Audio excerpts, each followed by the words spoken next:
Welcome to PreyoPhonie, where we make tech simple and practical for everyone.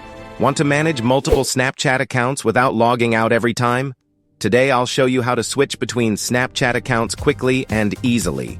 Step 1. Open Snapchat profile. Launch the Snapchat app and tap your profile icon in the top left corner. This is where all your account settings and options are located. Step 2. Open Settings. Tap the Settings icon in the top right corner. Scroll down to access account management options. Step 3. Log out of current account. Scroll to the bottom and tap Log Out. Confirm by tapping Log Out in the pop-up. Before we dive further, hit that subscribe button to stay ahead with the latest tech tips and tricks. Step 4. Use another account. Tap Use Other Account on the login screen.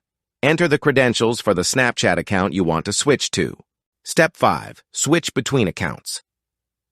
Easily, once logged in, you can switch back anytime by logging out of one account and tapping the profile icon of the other account. This makes managing multiple accounts fast and hassle-free. And that's it. Now you know how to switch between multiple Snapchat accounts effortlessly. Start managing all your accounts smoothly and stay connected with ease. If this helped you, like the video and subscribe to PreyoPhonie for more practical tech tutorials every day.